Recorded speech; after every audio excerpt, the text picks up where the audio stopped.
বিদ্যুৎ উৎপাদন ও ব্যবস্থাপনায় সক্ষমতা বেড়েছে আগের তুলনায়।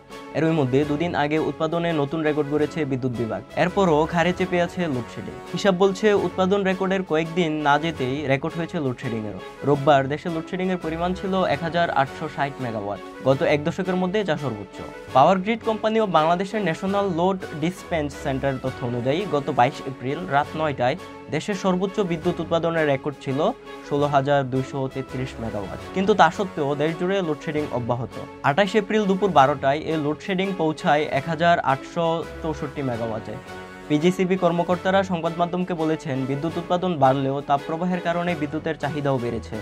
উৎপাদিত বিদ্যুতের পরিমাণ ও তার চাহিদার মধ্যে পার্থক্যের কারণেই লোডশেডিং সৃষ্টি হয়। এদিকে আবার বিভিন্ন বিদ্যুৎ সংস্থার গ্রামীণ পর্যায়ের কর্মকর্তারা সংবাদ মাধ্যমকে বলেন, লোডশেডিংয়ের মাত্রা এনএলডিসির দেখানো সরকারি হিসাবের চেয়েও অনেক বেশি।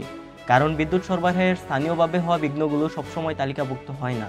নাম প্রকাশ না করার শর্তে বাংলাদেশ পল্লী বিদ্যুতায়ন বোর্ডের একজন কর্মকর্তা সংবাদ মাধ্যমকে বলেন, স্থানীয় বিভ্রাট বিবেচনায় নিলে লোডশেডিংয়ের পরিমাণ 2000 মেগাওয়াটের চেয়েও বেশি হতে পারে।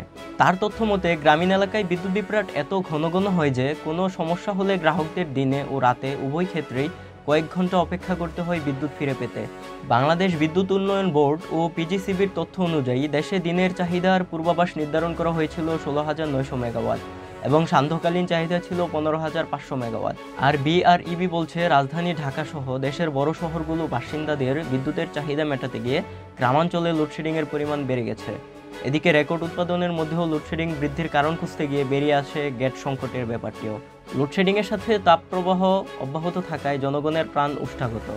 মঙ্গলবার দেশে সর্বোচ্চ তাপমাত্রা রেকর্ড করা হয়েছে যশোরে 43.8 ডিগ্রি সেলসিয়াস, যা এ মৌসুমে সবচেয়ে বেশি।